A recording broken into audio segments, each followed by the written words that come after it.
السلام علیکم میرے عزیزو اقارب، میرے عزیزو میں افتخار تھی پیارے پاکستان کے سٹی آف لو لاہور سے، اور آج 5 دن کے بعد حاضر خدمت ہوں۔ دوستو، آج کی کہانی وہ لوگ ضرور سنیں جو مایوس ہو جاتے ہیں، جو کوشش کرتے کرتے تنگ آ جاتے ہیں اور رک جاتے ہیں، جو دعا کرتے ہیں لیکن جب ان کی دعائیں مستجاب نہیں ہوتی تو وہ دعا مانگنی چھوڑ دیتے ہیں اور جینا چھوڑ کے غم کی چادر اوڑھ کے مایوسی میں چلے جاتے ہیں، اور مایوسی تو ویسے بھی گناہ ہے۔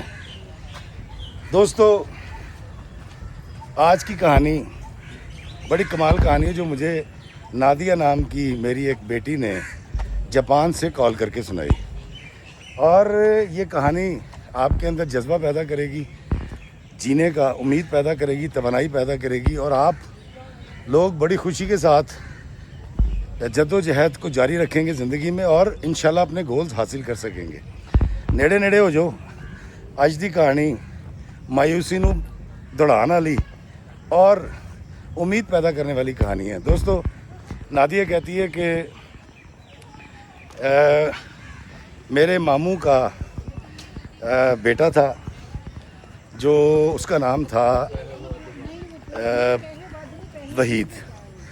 وحید جو ہے وہ ماموں کا بیٹا تھا، اور اس کی خالہ کی ایک بیٹی تھی، اس کا نام راحت تھا، اور یہ نادیہ، ان تینوں کے درمیان ایک مقابلہ رہتا تھا غیر اعلانیہ پڑھنے کا، اور ہمیشہ ادھر سے وحید اور ادھر سے نادیہ جو ہے ہمیشہ زیادہ نمبر لے جایا کرتے تھے، اور یہ دونوں پڑھتے پڑھتے آٹو موبائل انجینئرنگ کر گئے۔ اور نادیہ کہتی ہے کہ میں سب کچھ وہی کرتی تھی جو وحید کرتا تھا۔ کہتی لاشعوری طور پہ، کیونکہ وحید میرا کزن تھا، ہمارا ملنا جلنا تھا، لیکن لاشعوری طور پہ کہتی میں وحید کو فالو کرتی تھی، جس کی وجہ مجھے کبھی ارلی زندگی میں تو سمجھ نہیں آئی، آگے چل کے کہتی مجھے سمجھ آ گئی، لیکن میں لاشعوری طور پر وحید کو کاپی کیا کرتی تھی۔ وحید جیسی لڑکیوں کو پسند کرتا تھا، میں نے تقریباً اپنا حلیہ ویسا بنا لیا تھا، اور کہیں چھپی ہوئی محبت تھی جو بعد میں عیاں ہوئی، جو میں نہ چاہتے ہوئے نہ جانتے ہوئے وہی سے کرنے لگی تھی۔ نادیہ کہتی ہے کہ راحت تھی تو میری خالہ زاد بہن، لیکن اس میں اور مجھ میں زمین آسمان کا فرق تھا، سوچوں کا بھی اور پہناوے کا بھی۔ راحت جو ہے وہ ذرا موڈ اسکاٹ تھی، جدید خیالات کی مالک تھی، اور اس کے بال بھی کٹے ہوئے تھے۔ دوستو، اس دور میں جس لڑکی کے بال کٹے ہوتے تھے اس کو کہتے تھے پٹھے کٹی۔ یہ اصطلاح جو ہے میری عمر کے یا میری عمر کے کچھ بعد کے لوگ جانتے ہیں۔ تو یہ والا سلسلہ کہتی خاندان میں چل رہا تھا، اور پھر ایک وقت آیا کہ میں من ہی من وحید سے محبت کرنے لگی، اور نہ جانے کب میں نے وحید کو دعاؤں میں مانگنا شروع کر دیا، اور اس بات کا تذکرہ کبھی آئینے کے علاوہ، وہ بھی تب جب میں آئینے میں اپنی آنکھیں دیکھتی تھی اور آنکھوں میں مجھے وحید کی محبت نظر آتی تھی تو میں شرما جایا کرتی تھی۔ کہتی افتخار بھائی میں نے کبھی کسی سے بات نہیں کی، جبکہ میرے والدین نے کئی بار مجھ سے یہ پوچھا کہ تم اگر چاہتی ہو کہیں شادی کرنا تو ہمیں بتا دو، تو میں نے ہمیشہ انکار کیا۔ کہتی میں اپنی دعاؤں کا اثر دیکھنا چاہتی تھی، اور مجھے بڑا پکا یقین تھا کہ ماموں جان وحید کے لیے میرا ہی رشتہ مانگیں گے۔ کہتی ابھی سلسلہ جاری تھا، دراصل ان کے نانا تھے، اب نانا ابا جو ہیں ان کی کوئی بات ٹالتا نہیں تھا، نانی کی ڈیتھ ہو چکی تھی، اور نانا ابا جس کا رشتہ جس سے طے کر دیتے تھے خاندان میں، اس کی شادی وہیں ہوتی تھی۔ کہتی ہمارے نانے ابا کو رشتے جوڑنے کی بڑی عادت تھی، اور جب وہ کسی کا رشتہ جوڑتے تھے تو اس کی شادی وہیں ہوتی تھی۔ کہتی میں یہ سننے کے لیے بے قرار تھی کہ کسی نانا ابو ایک فیصلہ کریں اور وہ ماموں جان سے کہیں کہ وحید کے لیے نادیہ کا رشتہ لے لو۔ کہتی یہ ساری باتیں مجھ تک محدود تھی، خاندان میں کسی کو نہیں پتا تھا، حتیٰ کہ وحید کو بھی اس بات کا نہیں پتا تھا۔ کہتی میری امید اور دعاؤں کا سلسلہ جاری تھا، اور ہمارے نانا ابا کو ایک عادت تھی بھول جانے کی، وہ اکثر بھول جایا کرتے تھے، اور وہ کیونکہ چل پھر نہیں سکتے تھے تو جب بھی کوئی پروگرام ہوتا، کوئی شادی ہوتی تو گھر پر کسی ایک کو رکنا پڑتا تھا۔ اب وحید تھا، وحید کا ایک چھوٹا بھائی بھی تھا، تو وہ کہتی اس دن سب شادی میں گئے ہوئے تھے اور وحید گھر پہ تھا نانا ابو کی دیکھ ریکھ کے لیے. تو نانا ابو سے بات کرتے رہے, وحید ان سے بات کرتا رہا. نانا ابو نے گفتگو کے اندر وحید کو کہا کہ وحید بیٹا, میں سوچتا ہوں کہ تمہاری جو 2 خالائیں ہیں ان کے گھر میں دیکھ لو کہاں تم نے شادی کرنی ہے, راحت سے شادی کرو گے یا نادیہ سے. تو وحید صاحب نے یہ سوچ کے کہ نانا ابو نے بھول تو جانا ہی ہے, تو اس نے کہہ دیا جی جہاں آپ کہیں گے نانا ابو میں وہاں شادی کر لوں گا. اب وحید کا خیال یہ تھا کہ نانا ابو بھول جائیں گے, بات آئی گئی ہو جائے گی. دوستو, وحید صاحب نے یہ سوچ کر نانا ابو سے وعدہ کیا تھا اور زبان دے دی تھی اور اختیار دے دیا تھا شادی کا کہ نانا ابو سوئیں گے, صبح اٹھیں گے, بھول چکے ہوں گے, بات آئی گئی ہو جائے گی. لیکن وحید جب اگلی روز سو کے اٹھا تو اس کے ماں باپ بہت خوش تھے اور اس کا بھائی اس کو چھیڑ رہا تھا. اس نے کہا واہ جی واہ, آپ نے شادی کے لیے ہاں کر دی, بھیا میرا رستہ صاف ہو گیا, جلدی سے شادی کریں تاکہ میری شادی بھی ہو. اب وحید پریشان تھا. اس نے اپنے ماں باپ کو سمجھانے کی کوشش کی کہ اس نے نانا ابو کو ٹالنے کے لیے بات کی تھی, تو ماں باپ نے کہا نہیں, اب نانا ابو کا حکم ہے, یہ ٹالا تو نہیں جا سکتا, اور ویسے بھی تمہاری شادی تو کرنی ہے. تو ان دونوں لڑکیوں میں کیا برائی ہے, دونوں لڑکیاں گھر کی ہیں, دیکھی بھالی ہیں, اور تمہیں یہیں شادی کرنی پڑے گی. اب وحید پھنس گیا کہ یار نانا ابو کو کہہ کے پھنس گیا, اور انہوں نے مس کال کی اور نانا ابو کے کہنے پر اگلے دن وحید کے والدین رشتہ لے کر راحت کی والدہ کے پاس چلے گئے. اور ہوا یہ کہ راحت کی والدہ نے ہاں کر دی. اب یہ بات جب نادیہ کو پتہ چلی اور یہ ساری بات وحید نے آ کے سے ڈسکس کی, کیونکہ کزن تھے, ڈسکس کرتے تھے کہ جی میں نے نانا ابو کو ویسے ہی ٹالنے کے لیے کہہ دیا تھا, یہ بھول جائیں گے, لیکن تو رشتہ کی دھوم مچا دی, شور مچا دیا, اور اب جو ہے وہ راحت سے میرا رشتہ پکا کر دیا گیا جو میں شادی نہیں کرنا چاہتا. لیکن خاندان میں کسی کی جرت نہیں تھی کہ نانے ابو کے فیصلے کے اوپر جو ہے وہ کوئی اعتراض کر سکے یا اس کو بدلے. نادیہ کہتی ہے کہ میں خود چاہتی تھی کہ وہاں سے انکار ہو جائے اور یہ رشتہ میرے ساتھ ہو جائے. کہتی لیکن میں نے یہ بات کو اپنے اور اپنے اللہ کے درمیان رکھا ہوا تھا, میں کسی سے ڈسکس نہیں کرنا چاہتی تھی. کہتی افتخار بھائی مجھے بڑی مایوسی ہوئی, میں رونے لگی, ساری رات میری رونے میں گزری, کئی راتیں میں سو نہیں سکی, لیکن میری دعائیں قبول نہیں ہوئی. وہ شادی ہوئی 4 دن. السلام علیکم جی, ہیوج فین, تھینک یو, جیتے رہیں, بہت شکریہ بہت شکریہ. تو نادیہ کہتی ہے جی کہ میں نے دل پہ پتھر رکھا, شادی کی تیاری کی, سوٹ سلوائے, مہندی, مائیوں, بارات میں نے شرکت کی, اور اس طرح میری محبت جس کا تذکرہ میں نے کبھی کسی سے نہیں کیا تھا وہ راحت کو بیاہ کر اپنے گھر لے گیا. نادیہ کہتی ہے میں نے اپنے آپ کو بہت محدود کر لیا تھا, اور میں کمرے میں جا کر بند کمرہ کر کے واش روم میں جا کر ہوتی تھی تاکہ میرے ماں باپ کو میری سسکیاں سنائی نہ دیں اور میری سوجی ہوئی آنکھیں کوئی دیکھ نہ سکے. کہتی میں حیران تھی کہ میں نے اتنی دعائیں کی, کاش میں اس بات کا اظہار اپنے والدین سے کر دیتی اور وہ جو ہے ماموں جان سے میرے رشتے کی بات کر لیتے. کہتی پھر ساری چیزیں یاد آئیں, لیکن میں نے دل پہ پتھر رکھ لیا, صبر کر لیا, اور میں راحت کے لیے اور وحید کے لیے دعائیں کرنے لگی.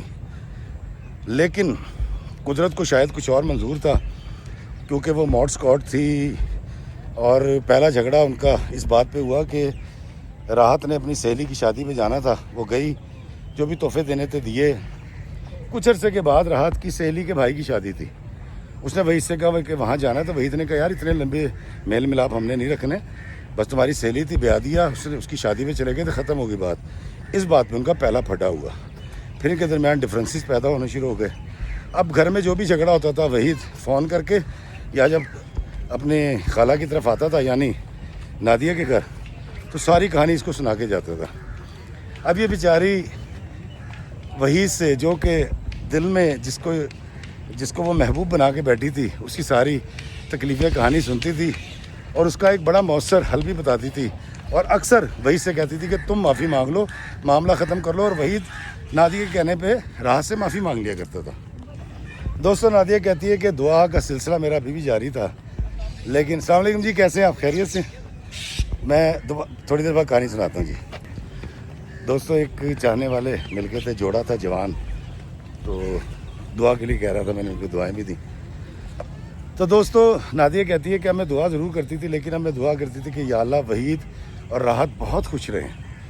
کہتی افتخار بھائی میں صدق کے دل سے بتا رہی ہوں، میں ان دونوں کے لیے دعا کرتی تھی، لیکن ادھر ان کے ڈفرینسز بڑھتے گئے اور اتنے زیادہ ہو گئے کیونکہ وحید کو عادت تھی فجر کے وقت اٹھنے کی، تہجد کے وقت اٹھانے کی، بیوی کو تہجد تو اس نے پڑھنی نہیں تھی، فجر کے وقت بھی کوتاہی کر جاتی تھی، اور یہی وجہ ان کے درمیان جھگڑے کی بنی، اور بڑھتے بڑھتے بڑھتے ان دونوں کے درمیان اتنے جھگڑے بڑھ گئے اور سوچ کا اتنا فرق پیدا ہو گیا کہ یہ کئی دن ایک دوسرے سے بات نہیں کرتے تھے۔ پھر الٹیمیٹلی ہوا یہ کہ راحت نے اپنے والدین سے کہا کہ وحید سے کہو مجھے طلاق دے۔ وحید نے کہا میں تو طلاق نہیں دوں گا، ہمارے خاندان میں کبھی طلاق نہیں ہوئی۔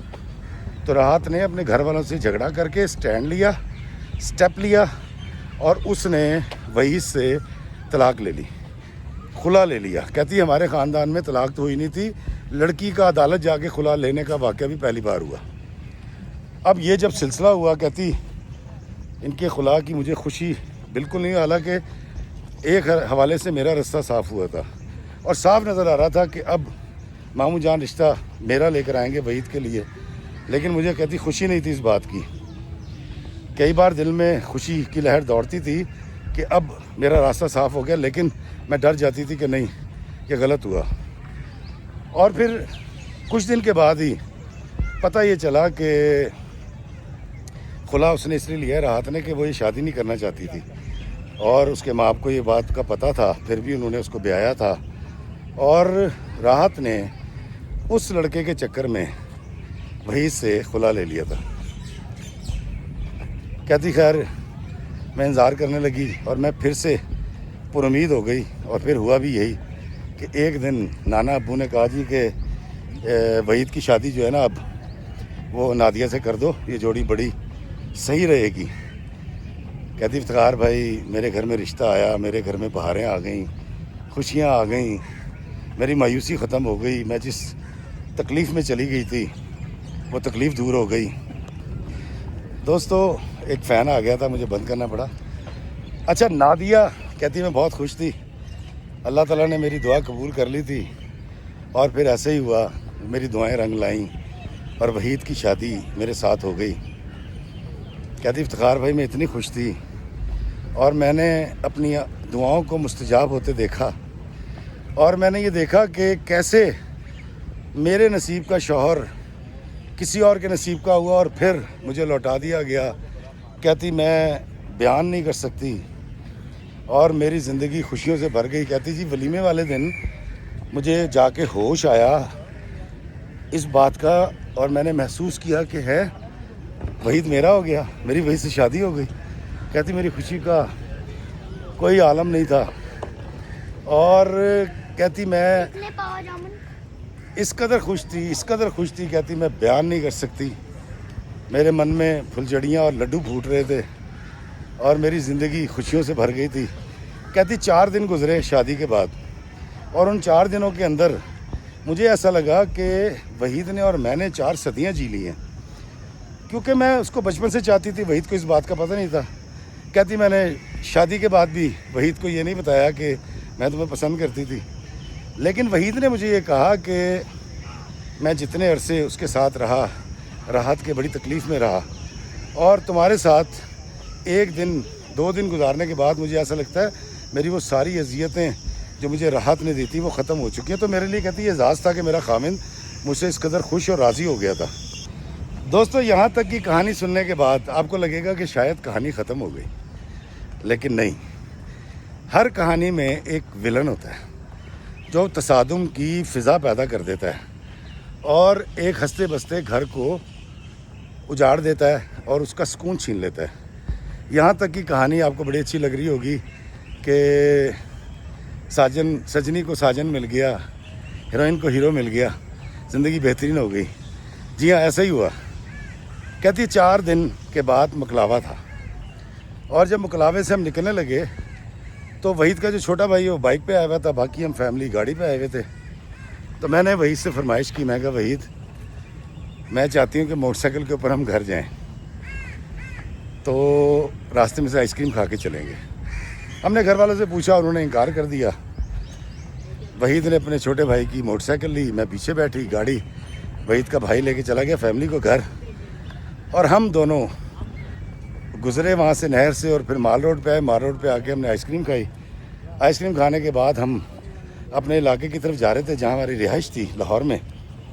اور کہتی مجھے اچھی طرح یاد ہے کہ وحید زگ زیگ کر رہا تھا اور گانا گا رہا تھا کہ زندگی ایک سفر ہے سہانا، یہاں کل کیا ہو کس نے جانا.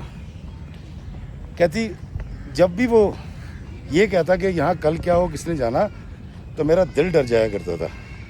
کہتی پتنی کیوں عجیب سی مجھے فیلنگز آ رہی تھیں، اور میں نے وحید کو کہا یار یہ مت گاؤ، لیکن وحید یہ بار بار گا رہا تھا اور کیا کہتے ہیں زگ زیگ کر رہا تھا موٹر سائیکل کو. ایک دم سے موٹر سائیکل سلپ ہو گئی.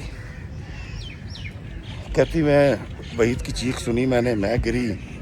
گرنے کے بعد میں کپڑے جھاڑ کے تکلیف سے اٹھی اور میں کہا وحید میں نے تمہیں کہا تھا نا کہ موٹر سائیکل سلپ ہو جائے گی. تو کہتی میں جب قریب گئی ہوں تو وحید بے سود پڑا ہوا تھا، بے جان پڑا ہوا تھا اور اس کے سر میں سے خون بہہ رہا تھا. کہتی میں نے دھاڑے مار کے رونا شروع کر دیا فوری طور پہ. تھوڑی دیر کے بعد 1122 کہتی کہاں سے آئی مجھے نہیں پتا ایمبولینس. اور پہلے ہم ہاسپٹل گئے اور میں ہاسپٹل کے بعد انہوں نے کچھ پٹی شٹی کر کے انہوں نے کہا جی جنرل ہاسپٹل لے جائیں، اور وحید کو وہاں شفٹ کر دیا گیا فیروزپور روڈ پہ. کہتی 2 گھنٹے کے اندر سارے گھر والے آ گئے، کوہرام مچ گیا. ابھی شادی گزری تھی 4 دن پہلے اور اب اس گھر کے اندر صفِ ماتم بھیج گئی کیونکہ وحید کی حالت بہت بری تھی اور اس کو ہوش نہیں آ رہا تھا.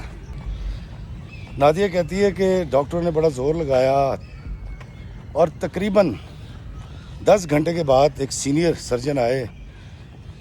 وہ آپریشن تھیٹر میں تھا اور ہم سب پیچھے دعائیں کر رہے تھے، سورہ یاسین پڑھ رہے تھے، آیت کریمہ کا ختم کروایا جا رہا تھا.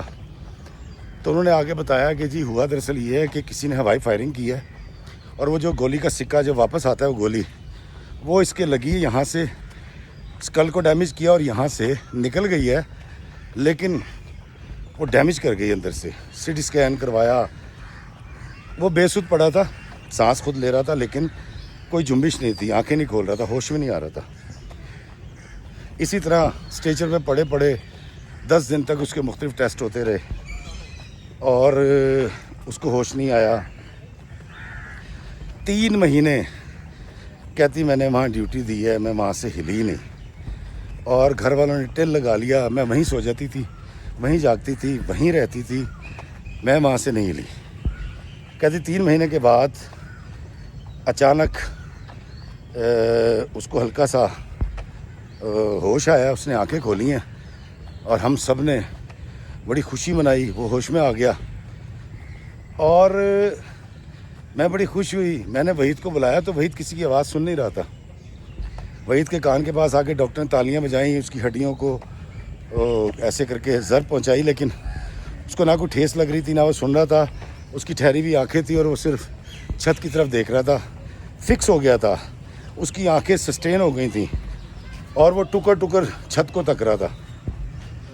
کہتی میرے لیے اتنا بہت تھا کہ وحید نے آنکھیں کھول دی ہیں اور جس اللہ تعالیٰ نے اس کو ہوش دلایا وہ اب اس کو ٹھیک بھی کر دے گا. میں بڑی پر امید ہو گئی.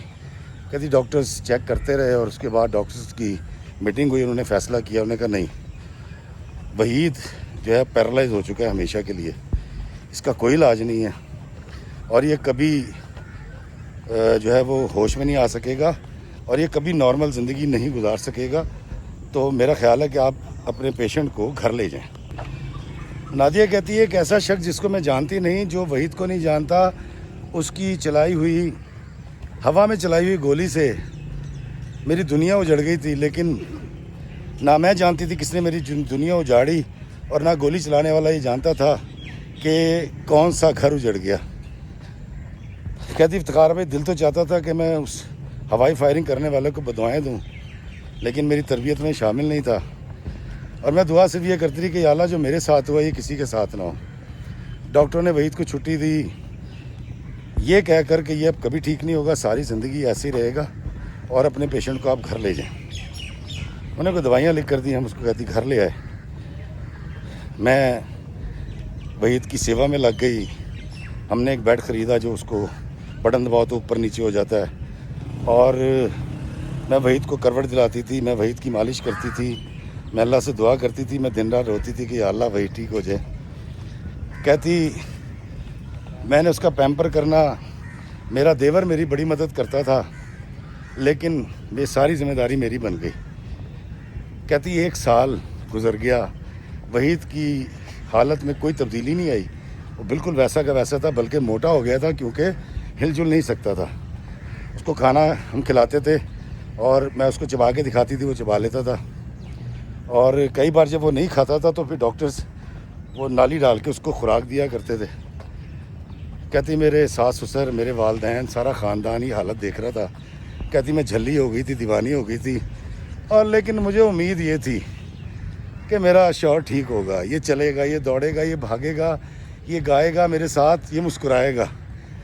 کہتے میرے گھر والے کہتے تھے تو پاگل ہو گئی ہے, تیرا دماغ خراب ہو گیا. کہتی 2 سال گزر گئے, 3 سال گزر گئے.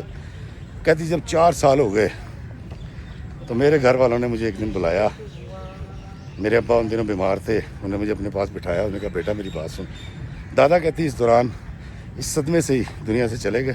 نانا کہتے میرے ماں نے مجھے پاس بٹھا کے کہا کہ بیٹا تو جوان ہے, وحید اب کبھی ٹھیک نہیں ہوگا, دیوانے کا خواب کبھی پورا نہیں ہوتا, اس سے طلاق لے لے, ہم تیری شادی کہیں اور کر دیں گے. نادیہ کہتی جب بھی میں سنتی کہ فلاں جگہ پہ کوئی نیورو سرجن ہے یا بڑا اچھا ماہر ڈاکٹر ہے, کہتی میں ایمبولینس منگواتی, اپنے دیور کو ساتھ لیتی اور اس کو میں وہاں دکھانے لے جاتی اس امید پہ کہ یہ ٹھیک ہو جائے گا, اور ہر بار مایوس ہو کر آ جاتی. تمام ٹیسٹوں کی رپورٹیں دیکھ کے مجھے یہ کہا جاتا کہ اس کا کوئی علاج نہیں ہے, آپ دعا کریں. کہتی میں بیماری سے یہ کہا کرتی تھی کہ میں دیکھتی ہوں کیونکہ میں جانتی ہوں کہ تو بہت چھوٹی ہے اور میرا اللہ بہت بڑا ہے جس سے میں اپنے شوہر کے لیے شفا مانگتی ہوں, اور میرا شوہر ایک دن اس بیماری کو شکست دے گا اور ٹھیک ہو جائے گا.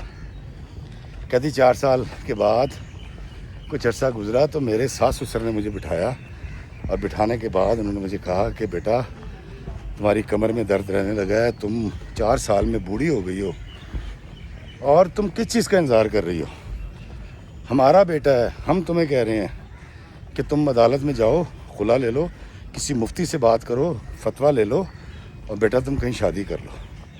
میں نے کہا نہیں ماموں جان, جینا اس کے ساتھ ہے, مرنا بھی اس کے ساتھ ہے. میں تھوڑا سا جذباتی ہو رہا ہوں شاید. دوستو نادیہ کہتی ہے کہ میں نے اپنی تپسیا, اپنی دعا جاری رکھی. کہتی ایک دفعہ مجھے پتہ چلا یہاں کوئی سرجن آیا ہوا ہے, کوئی ٹیم آئی ہوئی ہے باہر سے. کہتے وہ جاپانی تھے. کہتی میں نے ٹائم لیا, بڑی مشکل سے ہمیں وہاں لے کر گئے, میں ساری رپورٹیں دیکھیں, اور اس کو دیکھنے کے بعد انہوں نے ہمیں جاپان کے اندر ایک اوساکا میں ایک ہاسپٹل ریکمنڈ کیا کہ آپ وہاں لے جائیں, 50% چانس ہیں, 50% چانس ہے کہ یہ ٹھیک ہو سکتا ہے, اور 50% ہے کہ یہ نہ ٹھیک ہو لیکن کوئی نقصان ہو سکتا ہے کیونکہ سرجری بڑی رسکی ہے. تو وہاں ایک ایسی ٹیکنیک موجود ہے. کہتی انہوں نے مجھے ایڈریس دیا, میں نے میلے کی, میری وہاں بات ہوئی, اور جاپان کے ہاسپٹل نے یہ کیس لینے کے لیے حامی بھر لی. نادیہ کہتی ہے پھر بھائی میں بڑی مطمئن ہو گئی, پرجوش ہو گئی, پر امید ہو گئی. لیکن جب ہم نے ایسٹیمیٹ لگوایا تو اس دور میں تقریباً آج سے کوئی 18-19 سال پہلے, وہ کہتی ہے کہ خرچہ آ رہا تھا تقریباً 80 لاکھ روپے. 80 لاکھ روپے اس وقت بہت ہوا کرتے تھے. کہتی میں نے اپنے ماں سے بات کی, میں نے زیور بیچا, میرے ماں نے اپنا مکان بیچ دیا, کرائے پہ چلے گئے, میرے ساس سسر نے اپنا مکان بیچ دیا, اور ہم نے کرتے کرتے پیسے جوڑے. پیسے جوڑنے کے بعد ہم نے ہاسپٹل کو میل کی, وہاں سے سارے ڈاکومنٹس آئے, ہم اسلام آباد گئے.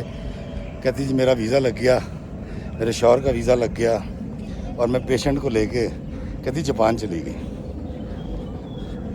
اور میں سارے راستے سے ایک دعا کرتی گئی تھی کہ یا اللہ ہم نے سب کچھ داؤں پہ لگا دیا ہے, اور تو سب سے بڑا ہے, اور تو غالب حکمت والا ہے, تو میرے شوہر کو تندرستی دے, صحت دے, خیر وہ کہتی جی وہاں گئے, سارے ٹیسٹ وغیرہ ہوئے, انہوں نے بہت اچھا ڈیل کیا. ان کی ایک انٹرپریٹر تھی انڈین لڑکی, آرادھنا اس کا نام تھا, اور وہ جو ہے مجھے ڈیل کیا کرتی تھی اور انٹرپریٹ کیا کرتی تھی کہ جاپانی کیا کہہ رہے ہیں. نادیہ کہتی جی وہاں کا نظام بہت اچھا تھا, سسٹم بہت اچھا تھا, ڈاکٹرز بہت اچھے تھے, نرسیں بہت اچھی تھیں. اور کہتی جی کہ ایک دن ڈاکٹرز نے مجھے بلایا, معافی چاہتا ہوں دوستوں, 2 بچے آ گئے تھے, وہ دیکھو پیچھے بھاگتے بھی جا رہے ہیں, وہ فین تھے, تصویر بنانے آ گئے تھے. نادیہ کہتی جی کہ جس دن آپریشن تھا اس دن میرا انٹرویو کیا ڈاکٹرز نے, اور وہ انٹرپریٹر بیچ میں بیٹھی ہوئی تھی انڈین لڑکی. انہوں نے مجھ سے پوچھا کہ تجھے کیا امید ہے, تو میں نے اس کو کہا مجھے 100% امید ہے کہ یہ آپریشن کامیاب ہوگا. ڈاکٹرز نے کہا کہ ہم ڈاکٹرز ہیں, ہمیں 50% امید ہے کہ یہ ٹھیک ہوگا, اور 50% یہ امید ہے کہ یہ مر جائے گا. تو کہتی میں نے کہا لگایا, اور میں نے کہا نہیں, میں اپنے اللہ سے بڑی دعا کر چکی ہوں, آپ بسم اللہ کریں اور نام لیں اللہ کا اور اس کو شروع کریں. تو ڈاکٹرز جو ہیں وہ انٹرپریٹر سے یہ کہہ رہے تھے کہ اس سے کہو کہ یہ اتنی امید نہ رکھے, کیونکہ یہ بڑا کمپلیکیٹڈ کیس ہے, اس میں کہیں اسکل کو کھولنا پڑتا ہے کسی حوالے سے. وہ کوئی ٹیکنیکل نام سا بتا رہی تھی, تو ایسا نہ ہو کہ یہ اس سے برداشت نہ ہو سکے اگر رزلٹ اس کی توقع کے خلاف آیا. تو نادیہ کہتی ہے کہ افتخار بھائی مجھے 100% یقین تھا کہ کامیاب ہوگا. کہتی ہے مسکراتی رہی, ڈاکٹرز مجھے دیکھتے رہے, اور جب اس کو آپریشن تھیٹر میں لے کر گئے تو سب نے واپس اپنے تھیٹر کے گیٹ پہ آئے اور آ کر بڑے پیار سے ایسے کر کے ہاتھ لایا, مسکرائے اور ایسے کر کے چلے گئے. کہتی 7.5 گھنٹے میرے شوہر کا آپریشن ہوا. نادیہ کہتی ہے کہ جب تک آپریشن چلتا رہا میرے دماغ میں قرآن کی آیت کا یہ ترجمہ چلتا رہا کہ اللہ کی رحمت سے نا امید مت ہو, اور اے ایمان والو ہم تمہیں وہاں سے دیں جہاں سے تم گمان بھی نہیں کر سکتے. اور میں اپنے رب سے اپنے شوہر کی صحت وہاں سے مانگ رہی تھی جہاں سے وہ جاپانی ڈاکٹر سائنسدان گمان بھی نہیں کر سکتے. کہتی افتخار بھائی 7.5 گھنٹے آپریشن ہوتا رہا. 7.5 گھنٹے کے بعد جو ہے وہ پہلے انٹرپریٹر باہر آئی, اور اس نے مجھے آ کے بتایا کہ ICU میں شفٹ کر دیا گیا ہے تمہارے شوہر کو, اور ڈاکٹرز کا یہ کہنا ہے کہ حیران کن طور پہ آپریشن بہت اچھا ہوا ہے, ان کی توقع سے زیادہ اچھا ہوا ہے. اور کہتی ہے ابھی وہ بات ہی کر رہی تھی تو سارے ڈاکٹرز کی ٹیم آئی اس پہ گیٹ پہ, اور انہوں نے ایسے کر کے کہا کہ مطلب ون ون سچویشن ہے. کہتی میں خوش ہو گئی, سجدے میں چلی گئی. کہتی 3 دن سے سوئی نہیں تھی, میں وہیں جہاں بیٹھی ہوئی تھی مجھے اونگ آ گئی, میں سو گئی, کیونکہ مجھے پتا تھا کہ ابھی 24-25 گھنٹے کے بعد 40 گھنٹے کے بعد مجھے میرے شوہر کو دیکھنے کی اجازت ملے گی. کہتی مجھے نہیں پتا, کہتی افتخار بھائی میں 14 گھنٹے سوئی اس چھوٹی سی چیئر کے اوپر, اور کسی نے میرے اوپر ایک چھوٹا کمبل نہیں ہوتا کمفرٹر, وہ دے دیا تھا. کہتی میری آنکھ کھلی اور میں فوری طور پہ بھاگ کے انٹرپریٹر کے پاس گئی. میں نے کہا ذرا پتہ کرو میرے شوہر کی طبیعت کیسی ہے. نادیہ کہتی ہے جب میری آنکھ کھلی تو میں انٹرپریٹر کے پاس گئی, اس نے مجھے بتایا کہ تمہارے شوہر کو ہوش آ گیا ہے. تو میں نے اس سے پوچھا کہ وہ بول رہا ہے, چال رہا ہے؟ اس نے کہا ایسا کچھ نہیں ہے, لیکن ڈاکٹرز تمہیں بریف کر دیں گے. خیر میں نے انتظار کیا. 4 دن کے بعد مجھے وہی سے ملنے کی اجازت ملی. ڈاکٹرز کی ٹیم کھڑی ہوئی تھی, انٹرپریٹر کھڑی ہوئی تھی, اور اس آپریشن کے بعد صرف اتنا ہوا تھا کہ جب وہ تالی بجاتے تھے تو وحید آنکھیں بند کرتا تھا, اور جب اس کو چٹکی کاٹتے تھے یا اس کی ہڈیوں پہ کچھ مارتے تھے تو وہ ایسے آنکھوں کو کرتا تھا. اس نے محسوس کرنا شروع کر دیا تھا. کہتی میرا یہ خیال تھا کہ آپریشن ہوتے ہی بس یہ بولنا شروع کر دے گا. تو ڈاکٹرز نے تالیاں بجائیں. کہتی ڈاکٹرز مجھے بہت برے لگے, زہر لگے کہ یہ کیا تبدیلی ہے. تو ڈاکٹرز نے کہا یہ بہت بڑی تبدیلی ہے اور ہم نے یہی کرنا تھا, یہ 100% سے زیادہ اچھے رزلٹ آئے ہیں, اب ذمہ داری تمہاری ہے, کیونکہ اب اس کو مکمل طور پہ نارمل کرنا, جتنی تم محنت کر لو گی اس کے ساتھ اتنی جلدی یہ نارمل ہو جائے گا. دوستو نادیہ کہتی ہے کہ ڈاکٹرز کی ایک پیرامیڈکس کی پوری ٹیم نے مجھے باقاعدہ ٹرینڈ کیا, مجھے بتایا کہ اب میں نے کیسے اس کو ٹریٹ کرنا ہے, ورزشیں کیسے کروانی ہیں, کھلانا کیسے ہے اور یہ ساری چیزیں اس کو سہارا کیسے دینا ہے. بہت سارا سامان بھی خریدنے کے لیے انہوں نے لکھ دیا اور انہوں نے کہا جی کہ اب ہفتہ وار اس کا چیک اپ ہوگا اگلے 3-4 سال تک. تو میں نے کہا میں تو اس کو پاکستان لے جاؤں گی. تو ڈاکٹرز نے کہا نہیں تم اس حالت میں اس کو پاکستان نہیں لے جا سکتی. تو میں نے کہا میرے پاس تو پیسے نہیں ہیں. تو ڈاکٹرز نے کہا بھی یہ تو دیکھیں آپ کیسے کریں گی. کہتی افتخار بھائی میں اس دن بڑی پریشان تھی اور رو رہی تھی. گھر والوں کو بتایا تو ان کے پاس بھی کوئی پیسے نہیں تھے, مجھے پتا تھا. اور اب مسئلہ کہاں آ گیا کہ یہ ٹھیک تو ہو سکتا ہے لیکن ہمارے پاس پیسے ختم ہو گئے. تو وہ کہتی ہے کہ مجھے وہ جو انڈین لڑکی تھی آرادھنا, وہ کہتی مجھے ایک انڈین ہوٹل پہ کھانا کھلانے لگی. میں نے وہاں ہم نے آرڈر دیا, میری دلجوئی کر رہی تھی, میرے آنسو پوچھ رہی تھی اور کرتے کرتے کہتی سامنے نظر پڑی تو ایک لڑکی مجھے بیٹھ کے دیکھ رہی تھی. اس کا شوہر ساتھ تھا اور 2 بچے بھی اس کے ساتھ تھے. تو کہتی اس نے لڑکی نے مجھے دیکھا, میرے پاس آئی اور مجھے آ کے کہتی کہ نادیہ. جب وہ بولی تو میں نے کہا مہوش تم. دوستو یہ مہوش وہ تھی جو پرائمری تک میرے ساتھ پڑھی تھی, قرآن پاک میرے ساتھ سپارے والی خالہ سے پڑھا تھا اور پھر اس کے ابا کی ٹرانسفر ہو گئی تھی, وہ سوئی گیس کے محکمے میں تھے. آج کچھ تقریباً کوئی شاید 20-22 سال کے بعد وہ مجھے یہاں ملی تھی جاپان کے شہر اوساکا میں.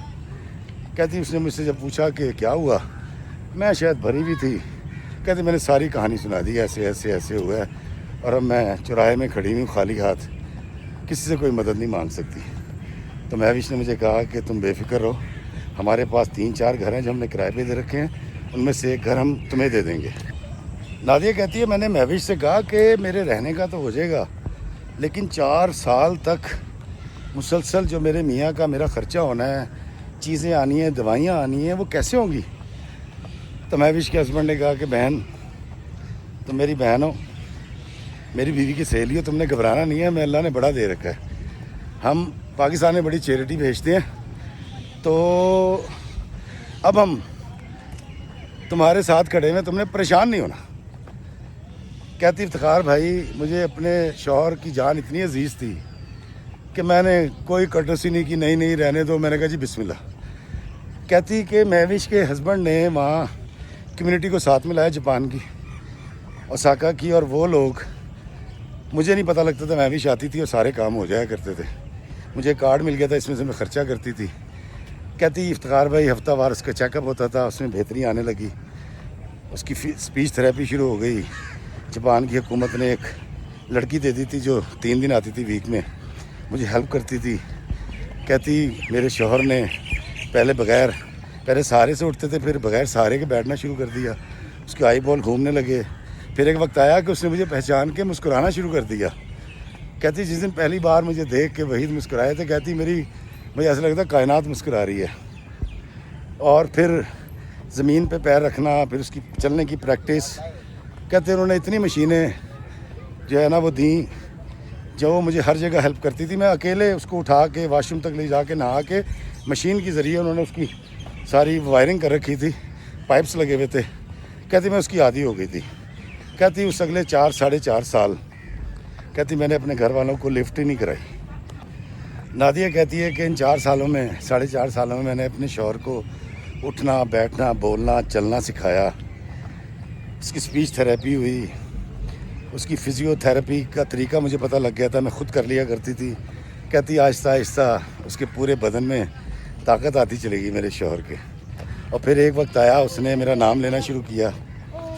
میں نے اس کو بالکل بچوں کی طرح پہلے اللہ کہنا سکھایا, اللہ اللہ, تو رپیٹ کیا کرتا تھا. پھر میں نے آقا کریم صلی اللہ علیہ وآلہ وسلم کا نام لینا سکھایا. پھر میں نے اپنے شوہر کو کلمہ کہنا سکھایا, یاد کرایا. پھر میں نے اپنے والدین کے اس کے والدین کے نام سکھائے. پھر میں نے کہتی جس طرح بچوں کو پالتے ہیں افتخار بھائی, ایک چیز میں نے وحید کے ساتھ کی. کہتی 4.5 سال کے بعد اس نے بغیر سہارے کے چلنا شروع کر دیا اور قدرے جملے بنانے شروع کر دیے, بولنے شروع کر دیے. اور کہتی ہے کہ آج اس واقعے کو تقریباً 7-8 سال گزر چکے ہیں. میرا شوہر ایک نارمل آدمی ہے, نارمل انسان ہے. اور جاپانیوں کی وہ ٹیم اکثر ہم ان سے ملنے جاتے ہیں تو وہ میری بڑی تعریف کرتے ہیں. مجھے اس حوالے سے کمیونٹی نے ایک ایوارڈ بھی دیا تھا. آج میرا شوہر اور میں ایک نارمل زندگی گزار رہے ہیں. ہم دونوں واک کرتے ہیں، جاگنگ کرتے ہیں، ٹریڈ مل پہ جاتے ہیں۔ مہوش کے ہسبینڈ نے سارا اس کا ارینج کر دیا تھا۔ میرا شوہر اب گاڑیوں کا کام کرتا ہے، اور اب ہم بڑی خوشحال اور بڑی خوبصورت زندگی گزار رہے ہیں۔ اور مہوش کے ہسبینڈ کے ساتھ مل کے ہم کمیونٹی کے کاموں میں حصہ بھی لیتے ہیں، اور آج میں اور میرا شوہر جاپانی نیشنل ہیں۔ دوستو، مہوش یہ قصہ سناتے سناتے رو پڑی اور میری بھی آنکھوں میں آنسو آ گئے۔ وہ کہتی ہے کہ افتخار بھائی، دعائیں ایسے مستجاب ہوتی ہیں کہ دل سے مانگی جائیں، خدمت کا صلہ ایسے ملتا ہے جیسے اللہ نے مجھے دیا، اور جستجو اور یکسوئی نے مجھے میرا معذور شوہر تندرست کر کے واپس کر دیا۔ کہتی افتخار بھائی، وہ لوگ جو مایوس ہو جاتے ہیں وہ بہت غلط کرتے ہیں اپنے ساتھ۔ اللہ تعالیٰ کی رحمت سے کبھی مایوس نہیں ہونا چاہیے۔ آخر میں اس نے کہا کہ میں آج ایک ایسی زندگی گزار رہی ہوں جس کا کوئی تصور نہیں کر سکتا۔ دنیا کی ہر آسائش میرے پاس ہے، جیتا جاگتا، دوڑتا بھاگتا، ہنستا مسکراتا شوہر میرے پاس ہے، میری زندگی خوشیوں سے لبریز ہے۔ اور اس موقع پر پہلے بھی کہتی میں اس گولی چلانے والے کو معاف کرتی ہوں، لیکن گزارش کرتی ہوں کہ ہوائی فائرنگ مت کیا کریں۔ جب وہ سکہ واپس آتا ہے، کس کے سر میں لگتا ہے، کس کی زندگی جاتی ہے، کوئی نہیں جانتا۔ لیکن ایک بات آپ دیکھنے والوں کے لیے نادیہ نے کی تھی، آپ جو اس کو شاباش دینا چاہیں وہ دیں، لیکن نادیہ نے کہا کہ میں ماں نہیں بن سکتی اور میں پر امید ہوں۔ تو دیکھنے والوں سے کہیے گا کہ وہ میرے لیے دعا کریں کہ اللہ تعالیٰ مجھے اولاد دے، اور میں بھی پر امید ہوں، اور جب وہ دعا کریں گے تو اللہ تعالیٰ ان کی بھی سن لے گا۔ تو دوستو، نادیہ کے لیے آپ جو بھی کچھ کہنا چاہیں ضرور کہیے گا، لیکن ساتھ ساتھ اس کے لیے دعا کیجیے گا کہ اللہ تعالیٰ اس کی گود ہری کر دے جیسے اس کی زندگی ہری بھری کر دی۔ ضرور بتائیے گا یہ کہانی آپ کو کیسی لگی، اور دیکھیں کیسے یقین جیتا، ایمان جیتا، اللہ کی طاقت جیتی، اور سائنس بھی ہار گئی اور مایوسی بھی ہار گئی۔ دوستو، مجھے بتائیے گا یہ کہانی آپ کو کیسی لگی۔ ایسے تو زیادہ بولاں گا تو شاید اکھاں پار آن گیا، کیونکہ میں بھی آج جہاں ہوں اپنے یقین، اپنی دعا اور اللہ کی قرآن کی اس آیت کے مطابق کہ لا تقنطوا من رحمت اللہ، اور ہم تمہیں وہاں سے دیں جہاں سے تم گمان نہیں کر سکتے۔ دوستو، ذات گرامی سے مانگنا مت چھوڑیے گا، آپ کی بھی جھولی بھر جائے گی، جیسے میری بھر گئی، جیسے نادیہ کی بھر گئی۔ مجھے دیجیے اجازت اس دعا کے ساتھ کہ اللہ ہمیں آسانیاں عطا فرمائے اور آسانیاں تقسیم کرنے کا شرف عطا فرمائے، آمین۔ السلام علیکم ورحمۃ اللہ وبرکاتہ۔